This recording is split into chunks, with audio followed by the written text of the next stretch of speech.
Ulitin ko po, unang Pedro, ang kabanata ay 3, mga talatang 7. Ito po ay bahagi ng ating isolated or short series rather ng atin pong ginagawang pangangaral. Dahil kung naalala ninyo, meron tayong series sa book na Gospel of John, pero minarapat po nating ituloy yung ating naumpisang pag-aaral sa 1 Peter para po maging patas naman sa mga kalalakihan na naririto. Kasi nung nakaraan, ang sinermonan po natin ay yung mga kababaihan. So merong umaalma sa akin, sabi niya, ipangaral mo naman yung mga sa kalalakihan. So tuloy na ho natin sa talatang 7. Sana po ito maging kapaki-pakinabang sa atin. So ang sabi po sa unang Pedro 3:7, gayon din naman kayong mga lalaki, magsipamahay kayong kasama ng inyong asawa ayon sa pagkakakilala. Napakundanganan ng babae, na gaya ng marupok na sisidlan. Yamang kayo na may kasamang tagapagmana ng biyaya ng kabuhayan, upang ang inyong mga panalangin ay huwag mapigilan. Purihin po ang Diyos sa pagkabasa ng kanyang makapangyarihan at hindi nagkakamali na mga salita. Ang titulo po ng ating pangangaral ngayon ay pinamagatan ko pong ang mabuting mister. Ang mabuting mister. Ayon po sa survey na isinagawa po ng PSA or ng Philippine Statistics Authority noon pa pong 2017 on National Demographic and Health Survey, isa po sa 4 na may asawa o ka-live-in na kababaihan na nasa edad po na 26 hanggang 49, 26 to 49 years old, na mga babaeng Pilipina na may asawa ang nakakaranas po ng physical, sexual, at emosyonal na pang-aabuso mula sa kanilang asawang lalaki. 20% po dito ay nabalita na nakakaranas ng emotional violence o yung mga nakaranas ng pagmumura, pagmamaliit, at masasakit na salita mula sa kanilang mga sariling asawa. 14% ang nakaranas ng physical violence. So hindi lamang po verbal, kundi nakakaranas ng physical abuse. And 5% po ang nakakaranas ng sexual violence mula sa kanilang mga asawa. And take note, mga minamahal kong kapatid, this survey was made 7 years ago. At naniniwala po kung mas marami pa po, mas tumaas pa po ang bilang sa panahon po natin ngayon. Pwera pa po yung mga cases na hindi na i-report sa gobyerno. So I really believe na marami pa po mga kababaihan sa mga tagong dako ng bansang Pilipinas ang nakakaranas po ng mga ganitong pang-aabuso, pero hindi na po na-record ng gobyerno. So ang pang-aabuso pong ito sa mga kababaihan ay nagdudulot po hindi lamang po ng physical damage sa kanila, kundi ng emotional or even mental trauma na mahirap na pong makarecover ang karamihang ng mga kababaihan. Minsan nga parang ang bilis pang maghilom ng sugat yung pasa, hindi po ba? Pero yung trauma na dulot ng mga salita, masasakit na salita, ay matagal po mawala sa puso at isipan ng mga kababaihan. Ang malungkot po dito, mga kapatid, hindi lang po ang mga misis ang naaapektuhan ng mga ganito ng abusadong mister, kundi maging ang kanilang mga anak. Ayon po sa isang article ng www.parents.com, ang madalas po na pag-aaway ng mag-asawa ay nakakaapekto po sa mga bata na nagiging dahilan po ng kanilang insecurities. Pag sinabi pong insecurity in this context, yung palagi po silang nag-aalala sa kanilang security, sa kanilang seguridad, dahil palagi nilang naiisip na anytime pwedeng maghiwalay si mommy and si daddy, anytime pwedeng maghiwalay si tatay at si nanay, anytime pwedeng maghiwalay si papa at si mama. So sa mura nilang edad, nag-aalala na agad sila sa kanilang seguridad. Dahil sa araw-araw na ginawa ng Diyos, wala po yatang araw na pumaltos na hindi nag-angilan, hindi po nagsigawan ang kanilang mga magulang. Nakakaapekto din po ito sa relasyon ng magulang at mga anak. Alam niyo po ba yon? Nakakaapekto din po ang madalas sa pag-aaway ng mag-asawa maging sa relasyon ninyo sa inyong mga anak dahil po nakaka-stress at nakakairita ang palaging nagbubulyawan, ang palaging nag-aaway. Madalas po ang nagbubuntunan po ng galit at frustration ng mga magulang ay ang kanilang mga walang kalaban-laban at walang kamalay-malay na mga anak. Ito po ang dahilan kung bakit maraming mga anak ang lumalayo po ang loob sa kanilang mga magulang. Mas gusto pa po nilang tumira sa kanilang mga lolo at lola, sa kanilang mga tito at tita dahil po napakagulo sa kanilang tahanan. Nagkakaroon din daw po ng problem sa development ng isip at emosyon ng bata kapag laging nag-aaway ang kanilang mga magulang. Ayon po sa mga ginawang pag-aaral, ito daw po ang dahilan kung bakit marami pong mga bata ang hirap mag-focus at kontrolin ang kanilang mga emosyon na nagiging dahilan ng pagbaba ng kanilang mga performances sa school at pananakit, mabilis na pananakit nila ng kanilang mga kaklase. Ito din po ang dahilan kung bakit maraming mga bata ay parang galit sa mundo. Napansin niyo po ba yon? Pagka yung bata, sa mura niyang edad, parang galit na siya sa mundo. So doon po pala nagmumula po yon. Dahil po sa magulo nilang tahanan na mayroong palaging nag-aaway na mga magulang. And ito po ay nagpo-produce kadalasan ng mga bullies. Mga batang kulang sa atensyon at gustong ilabas yung kanilang galit. Unfortunately, hindi nila kayang ilabas yun sa kanilang mga magulang. Inilalabas po nila yon sa ibang mga bata na kagaya po nila. Ilan lang po ito sa napakaraming epekto, mga kapatid. I can go on sa research, pero ilan lang po ito, pero I think sapat po para maunawaan ninyo na sa pag-aaway ng mga magulang, madalas sa pag-aaway ng mga magulang, apektado hindi lamang po ang inyong relasyon, pati ang inyong relasyon sa mga bata. At ako po ay naniniwala na ang pinakasolusyon po sa problemang ito ay hindi po ang mga programa na isinusulong ng gobyerno o ng mga karunungan na ibinibigay ng psychiatrist. Though I'm not saying na hindi po sila makakatulong, but they are not the ultimate solution for this growing problem. Ang pinaka-solution po dito ay magkaroon po ng lumalago at maayos na espiritual na buhay ang mag-asawa. Do you agree, mga kapatid?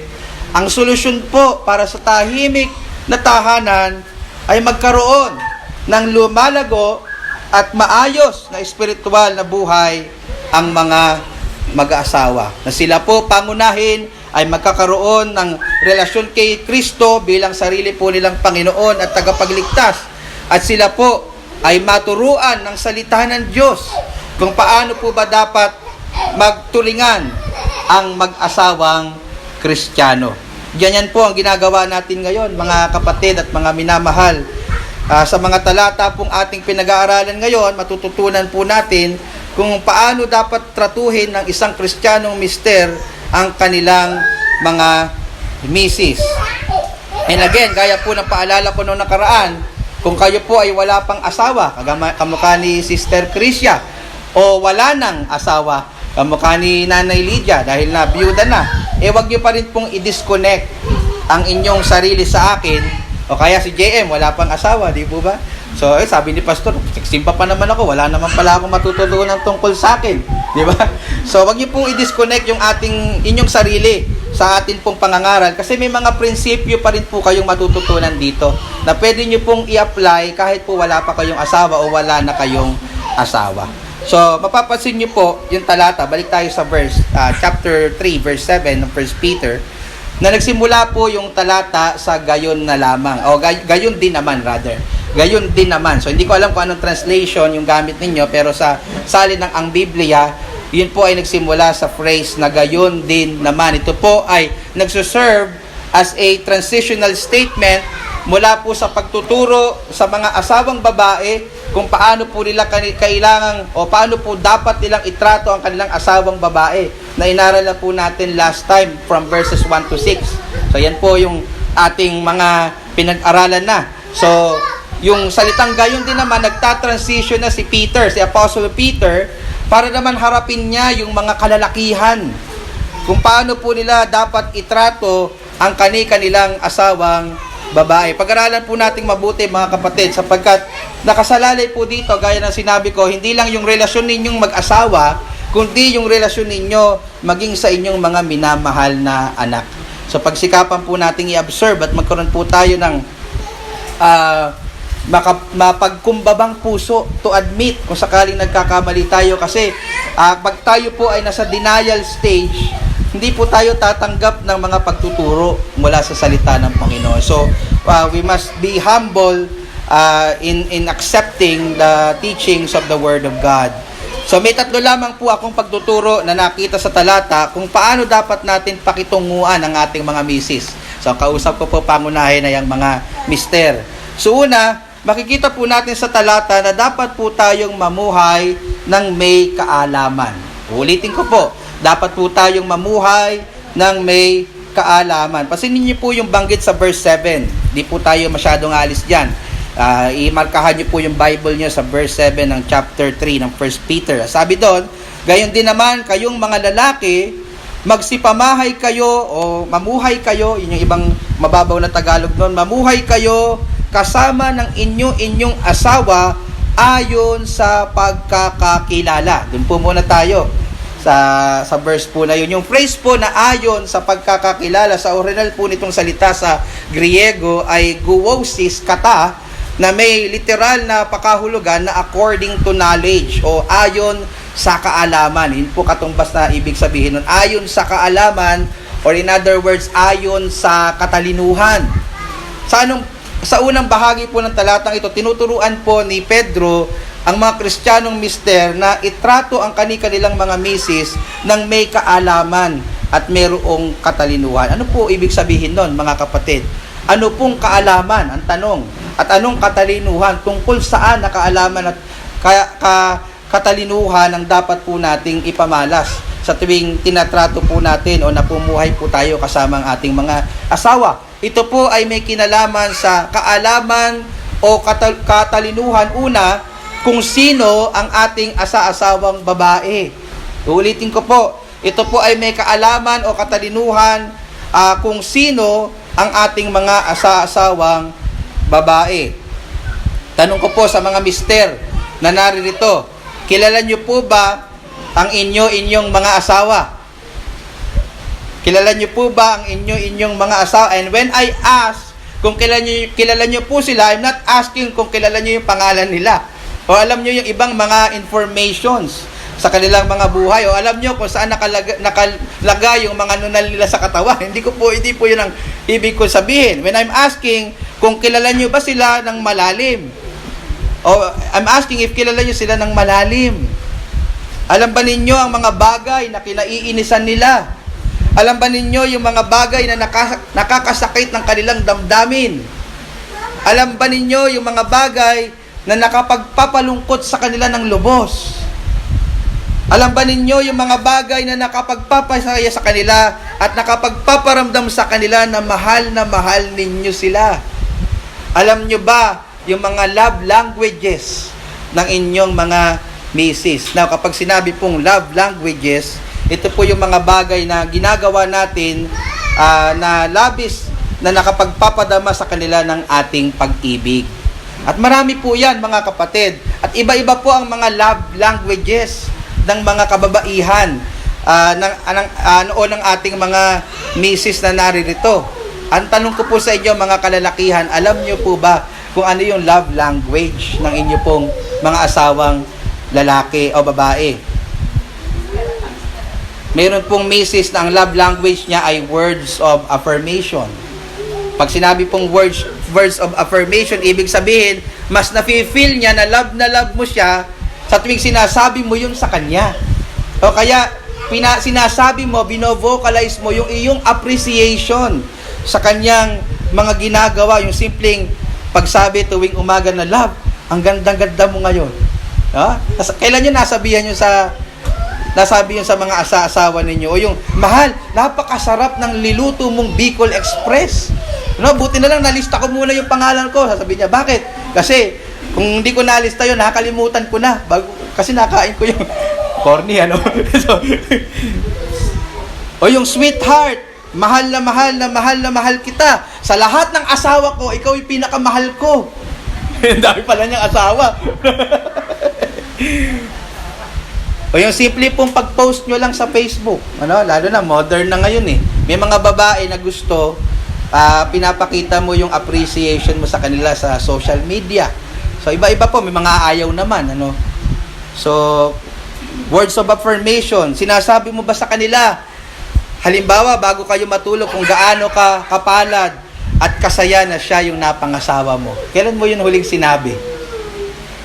Dito madalas po nagfe-fail, lalo na yung mga tahimik o hindi maboka na kalalakihan dahil madalas tahimik lang po sila, pinapakita na lang po nila sa kanilang mga gawa yung kanila pong pagmamahal. Well, hindi po masama mga kapatid na makita po sa pamamagitan ng mga gawa yung atin pong pagmamahal. Pero hindi lang po dapat doon mga kapatid. Lalo na kung ang ating love language ng asawa mo ay words of affirmation o gusto niyang naririnig mula sa iyong bibig, mula mismo sa iyong bibig kung gaano mo siya kamahal at na-appreciate. Ikaw dapat, mga kalalakihan, nakakakonekta ba ako sa inyo? Kayo po dapat ang mag-a-adjust kung ang love language ng inyong asawa ay words of affirmation, dapat i-a-adjust mo yung iyong sarili para mas maparamdam mo sa kanya ang iyong pag-ibig.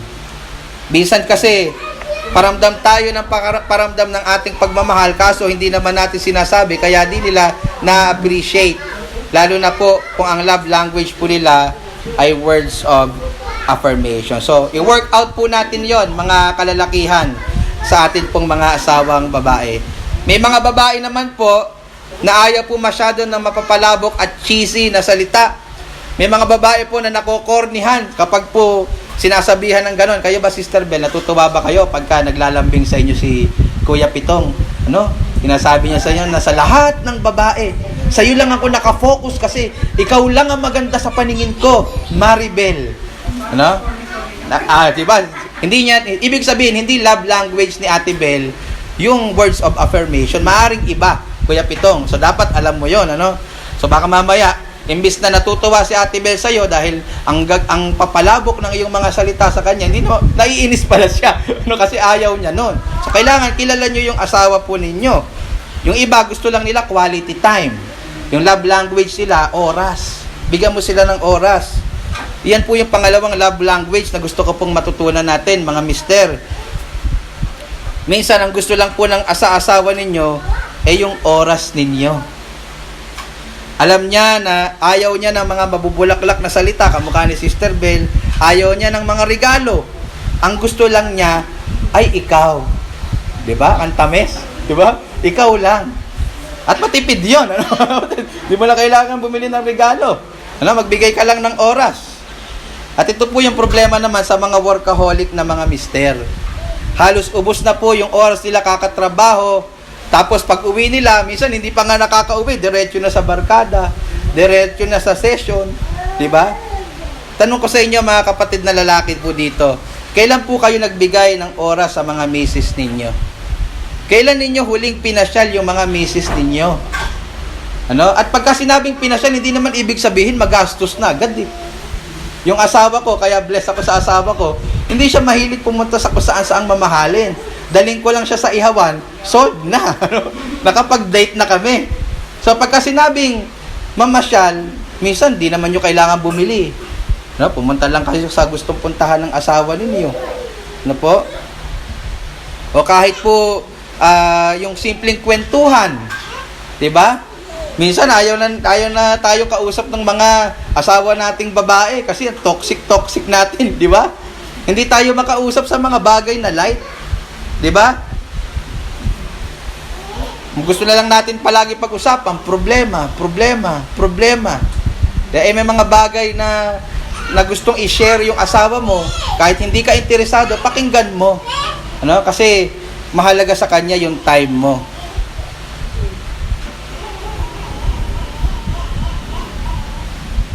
So yan po yung dahilan kung kaya mga kapatid, minsan yung mga asawang babae, mas gusto pa nilang kausapin yung mga marites sa labas. Mas gusto pa nilang kumausap ng ibang tao kaysa sa asawa nila. Bakit? Wala silang time na makinig. Mapapansin nyo naman yan sa mga nararamdaman yan ng mga babae kung interesado o hindi yung kanilang asawang lalaki. Diba? Minsan magsasalita siya, mag-o-open yung babae, tapos yung lalaki, ang layo ng sagot. Parang hindi naman niya iniintindi yung sinasabi mo. Mga kapatid na lalaki na naririto, kapag po nagsasalita yung asawa ninyo, ibigay niyo po yung buo ninyong atensyon. Mahalaga po sa kanila yon. Akala natin sapat na nasusustinahan natin sila ng mga pangangailangan po nila, pero ang hinahanap po pala mismo nila minsan yung ating presensya, yung atin pong oras, quality time. Maliban po sa words of affirmation and quality time, may mga babae naman po na ang kanilang love language ay physical touch. So again, yung tipong gustong-gusto nilang niyayakap mo sila, niyayapos mo sila, hinahalikan mo sila, hinihimas mo sila, mas nafe-feel nila na mahal mo sila kapag ginagawa mo yung mga bagay na ito sa kanila. Again, may mga babae naman na ayaw, iritang-irita pagka niyayakap ng asawa. So pagka naman ganon, maging sensitive tayo. Di po ba? Pero may mga babae na ganyan lang po yung kaligayahan eh. Di ba? At again, mapalad tayong mga lalaki pagka ganon, tipid yon. Tipid na naman yon. Ano po? Pang-apat po, yung tinatawag na acts of service. O yung tipong gusto lang nilang pagsilbihan nyo sila paminsan-minsan. Kasi madalas sila yung nagsisilbi sa atin eh. Tama po ba yung mga babae na naririto? No, tayo pagdating, upo na lang, nood na lang ng TV. Pero yung mga babae na gusto nila paminsan-minsan sila naman yun na pagsisilbihan. Yung simpleng gesture lang na tinagtimpla mo sila ng kape dahil una ka nagising sa umaga, yung simpleng pagmamasahe mo lang sa ulo niya kapag masakit yung ulo niya o yung likod niya, yung simpleng pagluluto mo lang paminsan-minsan para sa kanya. Kung ang kanyang love language ay acts of service, madali po ninyong mapaparamdam sa inyong asawa yung inyong pag-ibig. Panghuli, maliban po sa words of affirmation, quality time, physical touch, acts of service, ay yung receiving of gifts o yung simpleng pagbibigay po ninyo sa kanila ng mga simpleng regalo. At hindi po kinakailangang mahal, bagamat hindi po masama, lalo na kung may special na okasyon at kaya natin. Pero yung simpleng naalala nyo man lang silang pasalubungan ng paborito nilang chichaw. Diba? O, lumabas kayo. Alam nung asawa ko, paborito niya to eh. Diba? So yung simpleng bibigyan mo lang siya ng pambili niya ng pang Shopee. Minsan yung mga babae, yun lang yung kalagayahan eh. Ano ba mapaggagastusan? Yung hindi ka nagreklamo, lalo na kung kailangan niya, hindi ka nagrereklamo, hindi ka nagmamaktol kapag nakaramdaman mong nanghihingi siya sa'yo. Minsan yun lang po ang kailangan nila eh. At bibigyan ko po kayo ng tip. Ito, libreng counseling sa mga kalalakihan. Kapag po gusto nyong malaman na mayroong gustong hilingin sa inyo yung mga babae, kasi minsan yung mga babae, hindi nila rektang sinasabi yung kanilang mga gusto. Tama po ba? Mali. Mahilig kayong magbigay ng quiz. Pinag-iisip nyo kami. Tapos pag hindi namin nahulaan, magagalit kayo. Tama ba? So para maiwasan po yung ganon, matutunan po natin itong tip na ito, mga kapatid. Kapag po naririnig ninyo na yung inyong mga asasawang babae ay nagsasabi na, nanak ko, ang sikip-sikip na ng damit ko, wala na akong maisuot. Ayan, kulo na yon. Ay, wala na akong lipstick o pangkilay, mukha na akong alien. O habang nagbabrowse sa internet, mahal, ang sarap nito oh. Di pa ako nakakakain ito. Diba? Kayo naman nanonood ng Gilas Pilipinas. Okay. Hindi nyo alam, hint na yon. Nanghihingi na sa inyo yung mga asawa ninyo. Kailangan nyo na silang bigyan ng pambili o ng gusto nilang regalo. Alang-alang sa kapayapaan, mga kapatid. Bibigay nyo na. Hindi po, biro lang po. Dahil mahal nyo sila, ibigay nyo na po. Lalo na kung kaya nyo naman. Maging sensitibo po tayo sa pangangailangan ng ating mga asawa. Minsan kasi, eto masakit na real talk, mga kapatid. Ang gagalante natin sa sarili natin o sa mga kaibigan po natin, pero napakatipid po natin sa ating mga asawa. Maling-mali po yon mga kapatid. Kung meron mang tao na dapat maging galante tayo, asawa natin yon. Amen po? Bakit? Amen daw, sabi ng mga babae, yung mga lalaki ayaw sumagot. Bakit po? Kasi siya yung kasama mo sa hirap at ginhawa. No? Siya yung kapartner mo sa lahat ng gusot ng buhay mo. Kapag nagkasakit ka, di ka naman naalagaan ng barkada mo eh. Asawa mo mag-aalaga sa'yo. Kapag iniwan ka ng lahat, asawa mo pa rin ang karamay mo. Tapos titipirin mo siya? Di ba? Mga kalalakihan, kilala nyo ba yung mga asawa ninyo? Yun po ang tanong ko sa inyo. Alam nyo ba yung love language niya? O masyado lang kayong obsessed sa sarili ninyong kagustuhan? Masyado kayong selfish na hindi nyo iniisip ano ba yung pangangailangan ng aking asawa? O mga kapatid, wag po nating paghariin yung ganon. Maging sensitibo tayo sa nararamdaman ng ating mga misis. Ang tanong ko sa iyo kasunod, kung alam mo na yung love language ng iyong asawa, ginagawa mo ba yun sa kanila? Ginagawa mo ba yun sa kanila? Mga kapatid, iyan po yung ibig sabihin na dapat itrato natin sila ng may kaalaman at mayroong pagkakakilala. Dapat kilala natin ang ating sariling asawa, inaaral natin sila. Inaaral natin kung sino sila. Inaaral natin yung love language nila.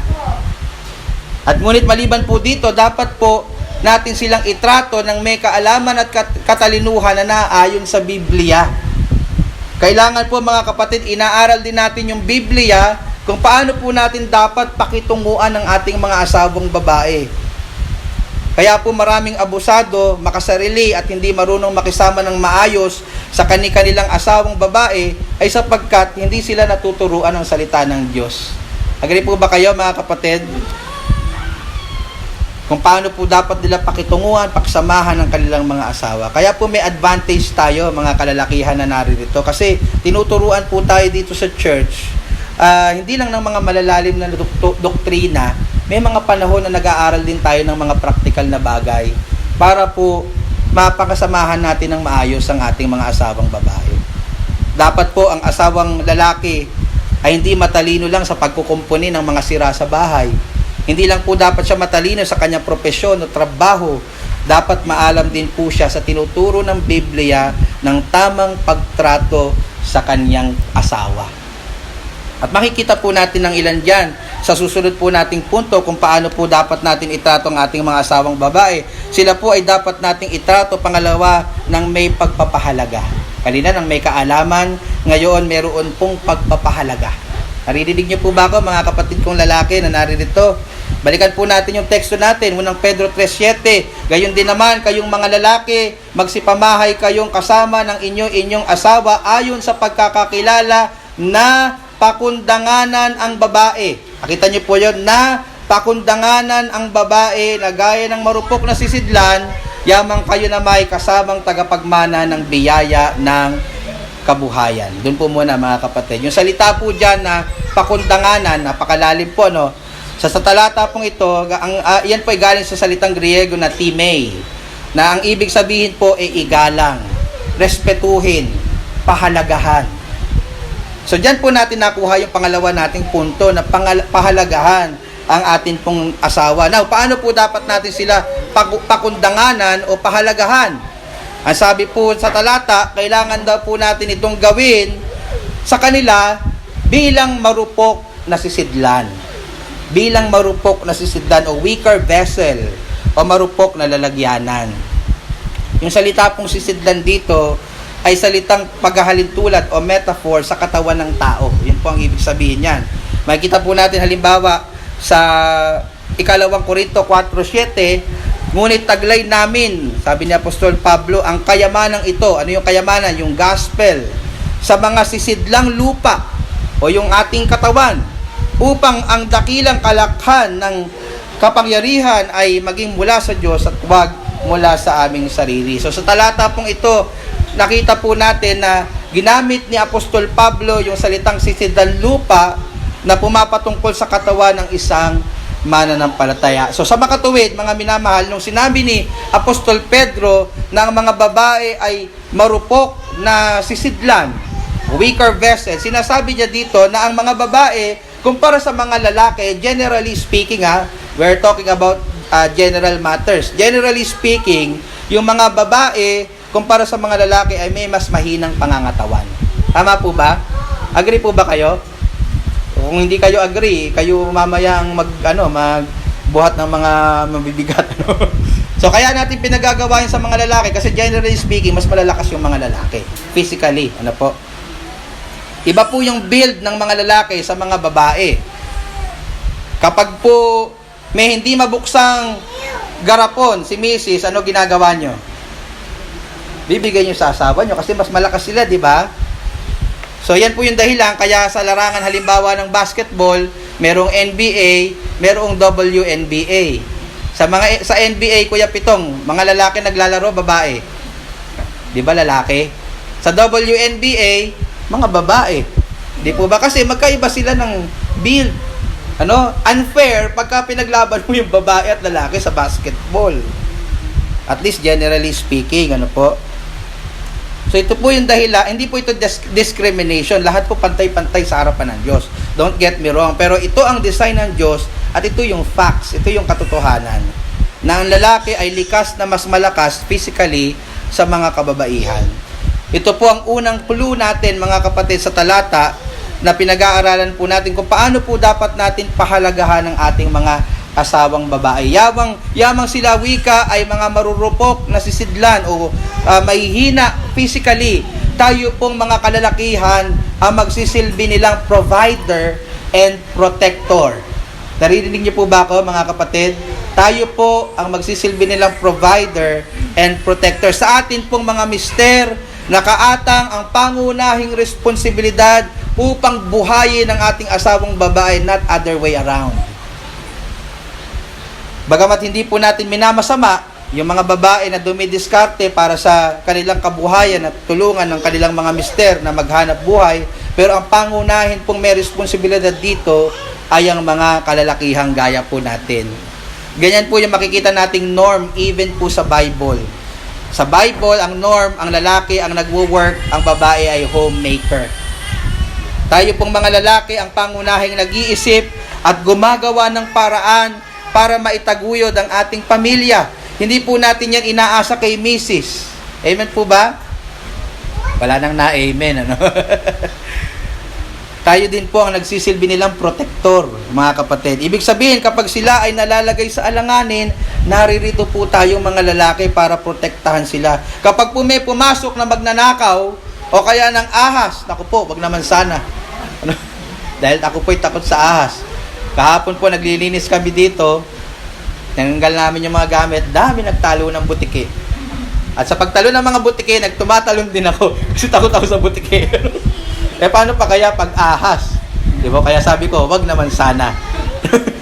Nandiyan naman si Daddy. Nung last time may pumasok na ahas dito, si Mrs. nandun, gusto niya nang patayin. Ako pumipigil. Tawagin mo lang si Daddy. Si Daddy kasi matapang sa mga ganyan eh. So ako po talagang yun ang kahinaan ko. Yung mga ahas, palaka. Yung ano po namin dyan, pag pumasok kayo sa CR, sira po yung handle. Ang istorya po niyan, kasi may binubugaw akong palakang saging. Yung palakang saging, yung tinamaan na palakang saging, imbis na mabugaw, lumapit sa akin. Tumakbo ko, nadulas ako sa banyo, nahawakan ko, kaya nasira.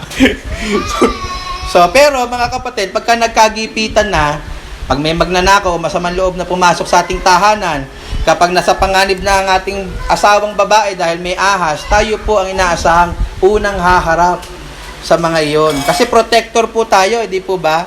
Tayo pong mga lalaki ang protector ng ating mga asawa. Ulitin ko po, mga kalalakihan, tayo po ay mga protector ng ating mga asawa. Wala pong lugar ang pagiging abusado kung nauunawaan po natin ang ibig sabihin ng pagiging protector. Amen po ba?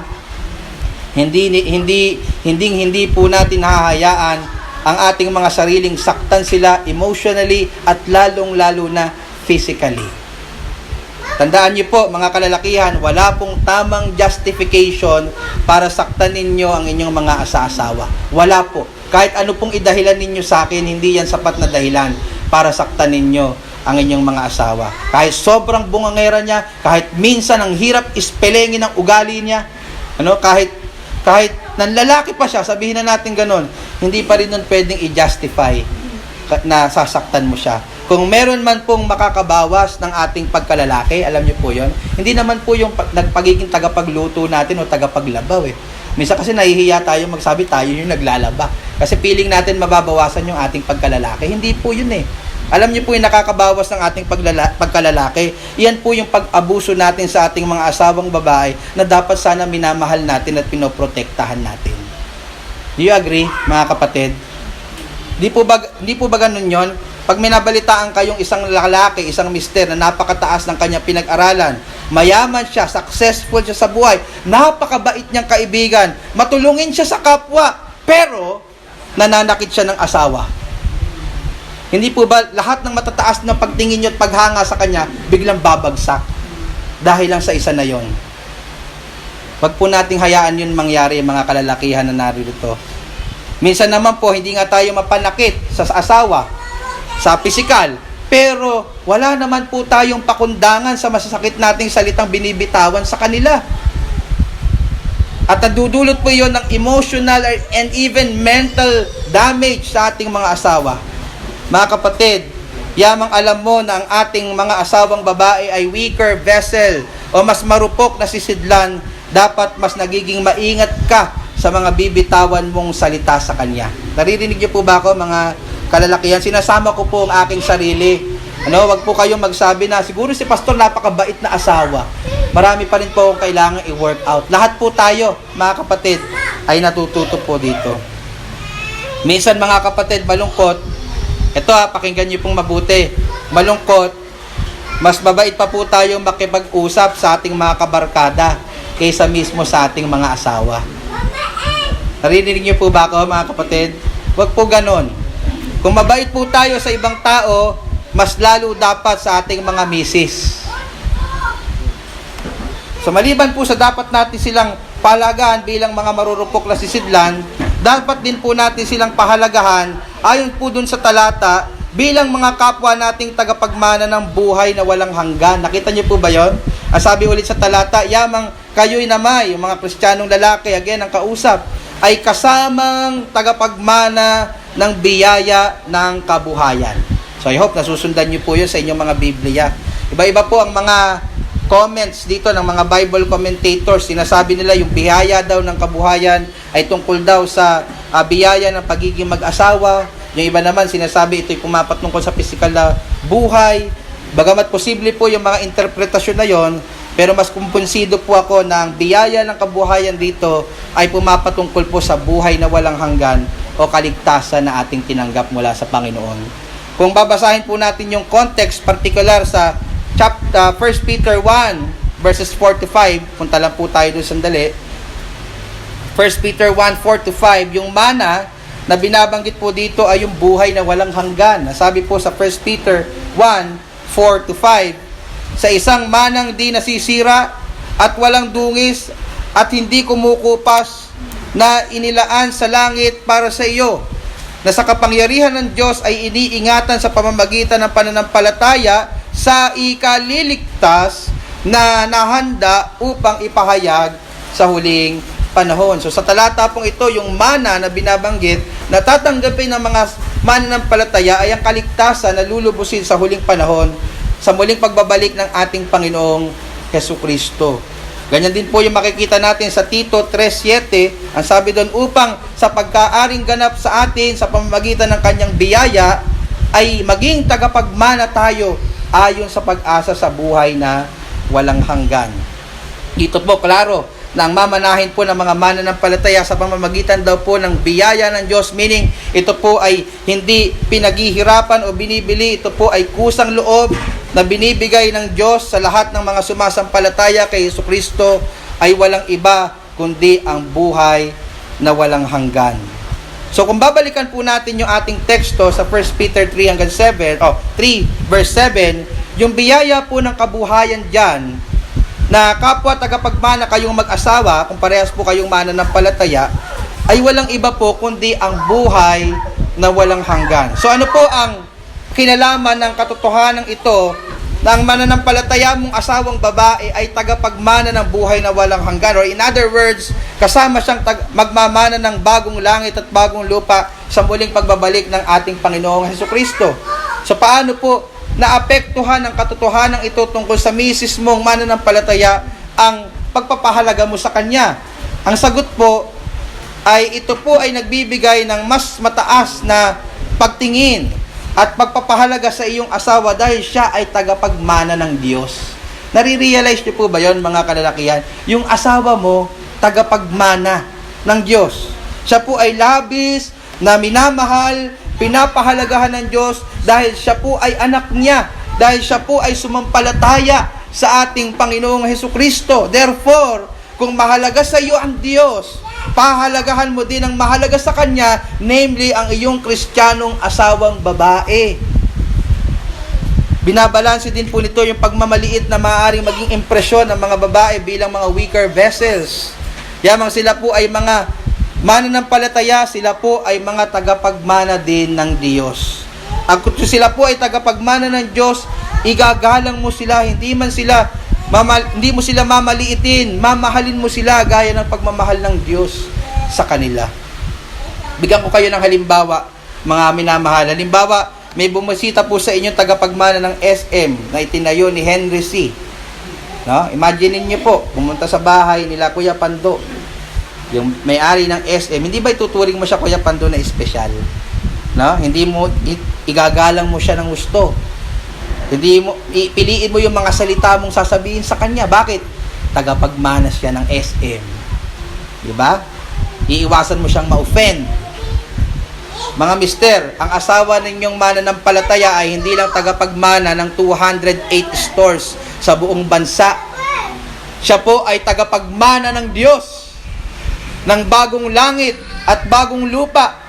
Kasama mo siyang magmamana ng buong universo kung ikaw ay mananampalataya. Therefore, mas lalo mo siyang ituturing na espesyal. Lalo mo siyang igagalang. Magiging maingat ka na masaktan ng kanyang kalooban. Yan po yung implication ng talata kung paano po natin dapat pahalagahan ng ating mga misis, mga mister na naririto. Sila po ay pahalagahan ninyo na gaya ng marupok na sisidlan at mga tagapagmana ng Diyos. Ngunit gusto ko ding tanungin ang mga kalalakihang naririto, ikaw ba ay sigurado ng tagapagmana kasama ng iyong asawa? Sigurado ka na bang hindi mapapahamak ang kaluluwa mo at hindi ka na ba mananagot sa kamay ng galit na Diyos? Kung hindi pa, wala pong ibang paraan para makatakas ka diyan kundi lumapit kay Kristo ng mayroong buong pananampalataya na pagkatiwalaan mo siya na sapat ang ginawa niya sa krus ng Kalbaryo para ikaw ay mapatawad sa iyong sala. Pagkatiwalaan mo na siya'y nabuhay muli pagtapos ng 3 araw, talikuran mo ang iyong mga kasalanan at ikaw ay magsisi rito gaya ng ginawa ng iyong misis. Sa ganung paraan lamang po, magiging tagapagmana din kayo ng biyaya ng buhay na walang hanggan. Panghuli po, maikli lamang mga kapatid. Sikapin yung maging connected pa rin sa akin. Maikli lang po to pero napakahalaga. Dapat din po natin siyang pakitunguhan yung ating mga asawang babae ng merong pag-iingat. Merong pag-iingat. Bakit po? Mga kapatid, bakit po tayo dapat maging maingat sa pakikitungo sa ating asawang babae? Ito daw po, sa huling bahagi ng talata na ating pinag-aaralan, ay sapagkat upang ang inyong mga panalangin ay huwag mapigilan. Narinig niyo po ba yon? Yung inyong mga panalangin, upang ang inyong mga panalangin ay huwag mapigilan. Yung salita pong mapigilan ay galing sa salitang Griego na ekopto na may ibig sabihin na maputol. Ibig sabihin mga kapatid na puputol po pala ang ating koneksyon sa Diyos sa tuwing tayo po ay nananalangin. Kung hindi natin pinapahalagahan ng ating asawang babae, nagiging cause po pala ito ng hindi pagdidig sa ating mga panalangin ng Diyos. Ang masamang pagtrato pala sa ating mga asawang babae ay nagdudulot upang mahadlangan at mapigilan ang ating mga pinapanalangin sa Diyos. Tingnan niyo po yung context sa verse 12. Talon lang kayo doon. Ang sabi diyan, sapagkat ang mga mata ng Panginoon ay nasa mga matuwid at ang kanyang mga pakinig ay sa kanilang mga daing. Ngunit, ang mukha ng Panginoon ay laban sa mga nagsisigawa ng masama. Masama po ba ang pananakit sa inyong mga asawa? Masama. Masama po ba ang paninigaw, pagmumura, pagbubulyaw, panagsasabi ng masasakit na salita sa inyong sa inyong asawa? Masama. So kung masama 'yon at may pinapanalangin ka sa Panginoon pero hindi maayos sa pakikitungo mo sa iyong asawa, wag na po tayong mag-expect na tutugunin po ng Diyos ang ating mga idinadalangin sa Kanya. Kasi hadlang po pala ito sa ating mga panalangin. Ito po ang dahilan ayon sa talata kung bakit dapat po nating itrato ng may pag-iingat ang ating asawa, sapagkat kung hindi, pwede itong maging hadlang sa ating mga prayers. So dyan po natin tatapusin ng maikli po nating series tungkol sa buhay mag-asawa from 1 Peter 3 verses 1 to 7. Dalangin ko po mga kapatid na natuto po tayo kung paano po tayo mamuhay bilang mga Kristiyanong mag-asawa. Yung mga babae na naririto, sana naalala nyo pa rin yung tinuro ko sa inyo nung nakaraan, kung paano ninyo pakitunguhan ang inyong mga asawang lalaki. Yung mga asawang lalaki naman po dito, sana natutunan ninyo kung paano kayo tinuturuan ng Biblia na pangitunguan nyo po ang asawa ninyong babae. At alam kong mahirap, mga minamahal kong kapatid. Hindi po madali, minsan. So gusto na nating sumabog. Kaya kailangan po natin ng biyaya ng Diyos. Kailangan po nating humingi ng tulong sa Kanya. Panginoon, baguhin mo ako, gawin mo akong isang mabuting asawa para sa iyong kaluwalhatian at para sa ikabubuti ng aming pagsasama. Hindi po masamang hilingin yun sa Diyos. At naniniwala po ako, kung kayo'y mananampalataya, binigyan kayo ng Espiritu ng Diyos na magbibigay sa inyo ng kakayanan na sundin ang Kanyang kalooban. Purihin po ang ating Panginoon. Magsitayo po tayong lahat at tayo po'y umawit.